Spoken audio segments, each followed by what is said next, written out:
30,000 people are diagnosed with type 1 diabetes every year. Half of them are children. 10 TV's Angela Ann talked with a freshman from Columbus Academy who's on her way to Washington to meet with our state representatives about why it's important to continue funding research on type 1 diabetes. Jessa, thanks. Well, right now, more than 3 million Americans are living with type 1 diabetes, and more than 15,000 children are newly diagnosed every year. So now a Central Ohio teenager is taking on Washington to bring more dollars for local diabetes research. Joining us this morning is Olivia Irion of New Albany, along with Dr. Bill Ziff, who is a pediatric endocrinologist at OSU. And let's talk real quick first with you, Olivia. This is pretty huge. You are one of about 160 kids nationwide chosen to go to D.C. What's your mission?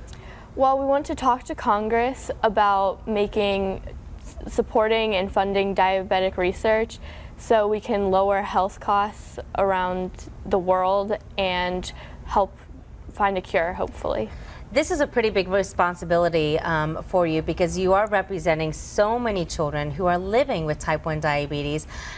Talking to our local lawmakers, you know, do you have a speech prepared for them and you know, you're just going to tell them about your life? Yeah, we're going to tell them about the difficulties of living with type 1 diabetes and how a cure and medical advancements could help everyone just live an easier life.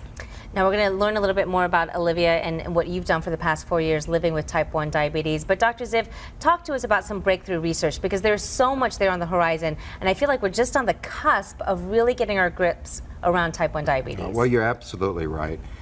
There has been a tremendous amount of advance in the research toward understanding what diabetes is and what we might do to both prevent it and possibly cure it.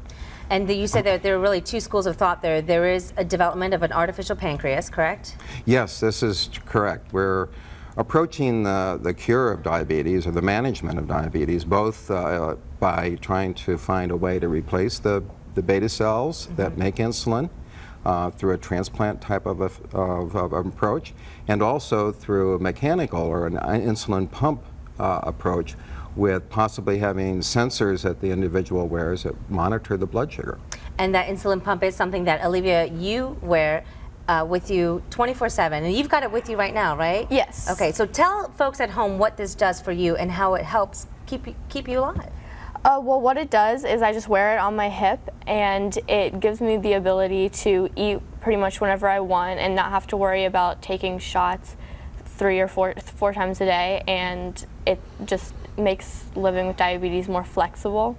Which is quite a change from even just a few years ago because you used to take 4 shots a day, correct? And really you had to watch what you ate. Yes. Yeah, it was really difficult, and like it just makes it a lot easier to live.